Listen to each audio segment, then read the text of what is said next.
Have you ever signed up for a service, used it for a bit, and then realized it's just not for you anymore?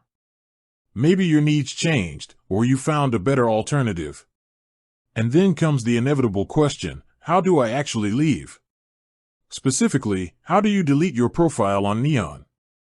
It sounds like it should be straightforward, right? A simple delete account button, perhaps? Well, as many of you might have discovered, sometimes it's not quite as obvious as we'd hope. In today's digital age, we're constantly creating profiles, sharing information, and engaging with various platforms. But what happens when you want to reverse that process?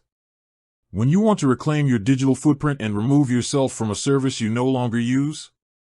Deleting an account isn't just about freeing up some virtual space, it's also about managing your privacy and ensuring your personal data isn't lingering on platforms you've abandoned.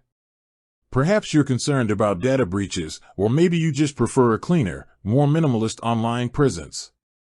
Whatever your reasons, understanding how to properly delete your profile is a valuable skill. Neon, for those unfamiliar, is a platform that many of us have interacted with, whether for its specific services or perhaps even just out of curiosity. And like any online service, there comes a time when some users decide to part ways.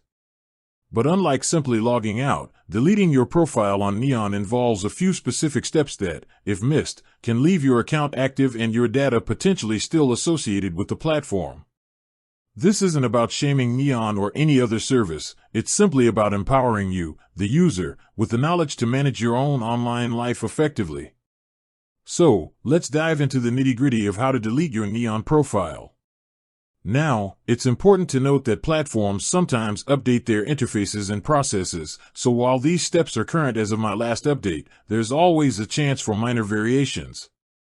However, the core principles usually remain the same. The first place you'll want to look is typically your account settings or profile settings.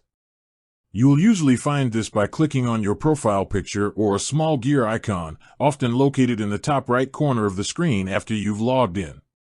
Once you're in your settings, you'll need to navigate through the various options. Don't be surprised if Delete Account isn't immediately visible or prominently displayed. Often, it's nestled under sections like Privacy, Security, or even a more general Account Management tab. Look for phrases like Close Account, Deactivate Profile, or Delete Data.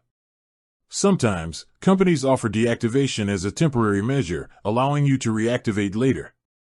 However, if your goal is a permanent removal, ensure you're selecting the option that explicitly states delete your account or profile. Be prepared for a confirmation prompt. Most platforms want to ensure you genuinely intend to delete your account, so they'll ask you to confirm your decision, sometimes even requiring you to re-enter your password. They might also present you with a list of things you'll lose access to upon deletion. Read these carefully to avoid any surprises. After confirming, you might receive an email notification confirming the deletion. It's a good idea to keep this email as proof, just in case. Some platforms also have a waiting period, where your account is technically soft deleted for a certain number of days, allowing you to recover it if you change your mind. After this period, the deletion becomes permanent. And that's it. By following these steps, you should be able to successfully delete your profile on Neon. It's a small but significant step in maintaining control over your digital presence. With that said, thanks for watching and until next time.